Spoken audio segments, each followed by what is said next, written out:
2022년 1월 24일 큐티 말씀입니다. 창세기 12장 1절로 9절입니다. 여호와께서 아브람에게 이르시되 너는 너의 고향과 친척 아버지의 집을 떠나 내가 네게 보여줄 땅으로 가라. 내가 너로 큰 민족을 이루고 네게 복을 주어 네 이름을 창대하게 하리니 너는 복이 될지라. 너를 축복하는 자에게는 내가 복을 내리고 너를 저주하는 자에게는 내가 저주하리니 땅의 모든 족속이 너로 말미암아 복을 얻을 것이라 하신지라. 이에 아브람이 여호와의 말씀을 따라갔고 롯도 그와 함께 갔으며 아브람이 하란을 떠날 때에 75세였더라. 아브람이 그의 아내 사레와 조카 롯과 하란에서 모은 모든 소유와 얻은 사람들을 이끌고 가나안 땅으로 가려고 떠나서 마침내 가나안 땅에 들어갔더라. 아브람이 그 땅을 지나 세겜 땅 모레 상수리 나무에 이르니 그때 가나안 사람이 그 땅에 거주하였더라. 여호와께서 아브람에게 나타나 이르시되 내가 이 땅을 내 자손에게 주리라 하신지라. 자기에게 나타나신 여호와께 그가 그곳에서 제단을 쌓고 거기서 베델 동쪽 산으로 옮겨 장막을 치니 서쪽은 베델이요 동쪽은 아이라. 그가 그곳에서 여호와께 제단을 쌓고 여호와의 이름을 부르더니 점점 남방으로 옮겨갔더라. 아멘. 창세기 12장의 말씀은 창세기의 두 번째 대단원의 막을 엽니다. 11장까지는 민족들의 원역사를 다루었다면 12장부터는 이스라엘의 역사를 다루고 있죠. 아니 정확하게 말하면 이스라엘의 역사라기보다는 이스라엘 선조들의 역사라고 볼 수 있습니다. 실제적인 이스라엘 역사는 사실 출애굽기부터 시작한다고 보는 것이 좋죠. 이 창세기의 두 번째 부분은 36장까지 이어지는데요.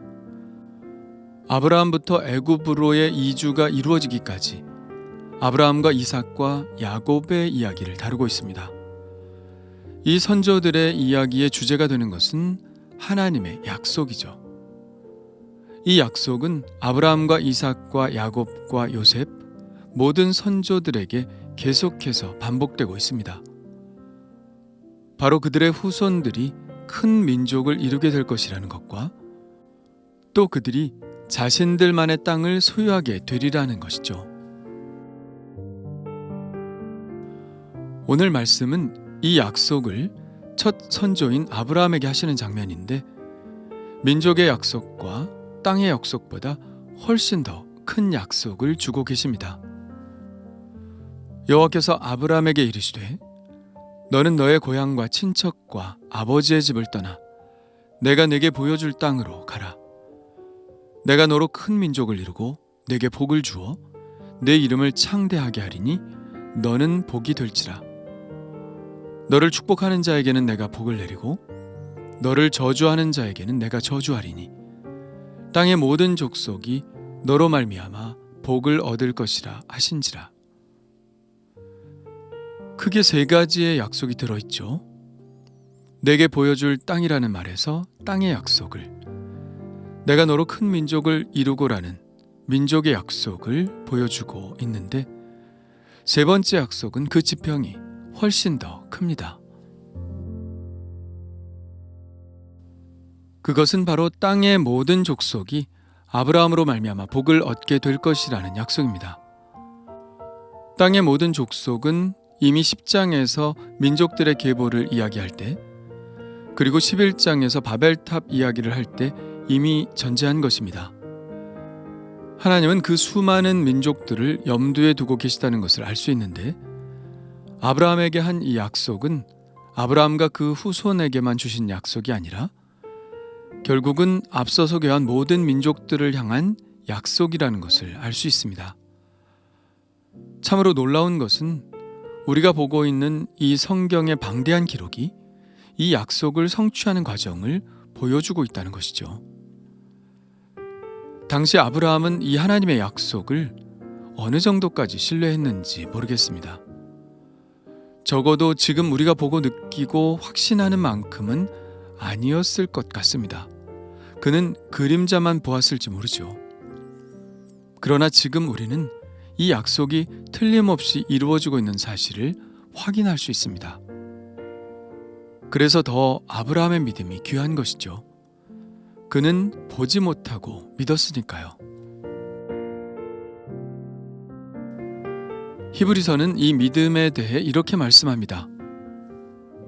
믿음으로 아브라함은 부르심을 받았을 때에 순종하여 장래의 유업으로 받을 땅에 나아갈새 갈 바를 알지 못하고 나아갔으며, 그는 이 말씀처럼 하나님의 말씀이 떨어지자 그의 나이 75세에 온 식솔들을 데리고 가나안 땅으로 무작정 들어갑니다. 그가 가나안 땅에서 제일 처음 거주한 곳은 세겜 땅 모래 상수리 나무가 있는 곳이었습니다. 세겜은 초기 이스라엘의 중요한 성소가 되는데 아브라함이 처음 머문 곳이기 때문만은 아닙니다. 야곱도 밧단 아람에서 귀환하던 중 이 세겜에 장막을 쳤고, 여호수아가 애굽에서 가져온 요셉의 뼈를 장사한 곳이기도 합니다.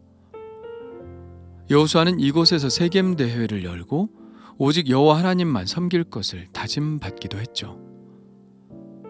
북이스라엘이 르호보암을 추대한 곳도 바로 이곳 세겜이고요. 우물가에서 예수님을 만난 사마리아 여인이 자기들이 예배할 곳은 이곳 그리심산이라고 말한 것도 바로 세겜입니다. 아브라함은 이곳 세겜에서 하나님께 제단을 쌓고 조금 거주하다가 베델과 아이 사이에 머물러 그곳에서도 하나님께 제단을 쌓고 점점 남방으로 옮겨갑니다. 그의 최종 목적지는 어디였을까요? 하나님이 그에게 최종 목적지를 알려주셨다면 그곳에 머물렀을 텐데, 혹시 하나님께서 그에게 어떤 도시를 특정하지 않은 것이 아닌가 하는 생각도 듭니다. 아니면 그때그때 새롭게 말씀하셨을 수도 있고요. 그렇게 하나님은 아브라함으로 하여금 가나안 땅 전체에 대한 땅 밟기를 하게 하시고 가나안 땅 전역에서 하나님께 제단을 쌓으라고 하신 것은 아닌지 모르겠습니다. 그 땅을 거룩하게 하시려는 포석으로 말이죠. 그런 생각이 무리가 아닌 것이, 아브라함이 처음 머물렀던 곳이 세겜 땅 모래 상수리 나무라고 했는데요. 모래라는 뜻은 점괘를 말해주는 이라는 뜻입니다. 그러니까 그곳은 가나안 사람들의 영험한 장소였던 것이죠. 아브라함은 그곳에서 하나님께 제단을 쌓음으로 하나님의 거룩한 일에 대한 선전포고를 한 것이나 다름이 없습니다. 아브라함의 믿음과 순종이 위대한 것은 히브리서의 말씀대로 갈 바를 알지 못하고 나아갔다는 것입니다. 물론 그는 가나안 땅에 대한 목표는 가지고 있었습니다. 그의 아버지 데라도 목적지를 알고 있었으니까요. 데라가 그 아들 아브람과 하란의 아들인 그의 손자 롯과 그의 며느리 아브람의 아내 사레를 데리고 갈대아인의 우르를 떠나 가나안 땅으로 가고자 하더니, 그러나 가나안 땅 어디라는 정확한 지역은 알지 못했습니다. 그리고 가나안 땅의 상황이 어떤지도 전혀 알지 못했죠. 어디 아는 사람이 있는 것도 아니고 그저 아무나 가서 차지하면 되는 무주공산의 땅도 아니었습니다. 그는 그저 하나님의 말씀에 순종하여 그 길을 간 것뿐이죠. 아브라함을 우리는 믿음의 조상이라고 부르는데, 여기서 바로 아브라함의 첫 번째 믿음이 증명된 것이죠. 익숙한 환경을 떠난다는 것, 그래서 전혀 새로운 환경으로 들어가야 한다는 것은 죽음과 또 부활과도 같은 경험이었을 것입니다.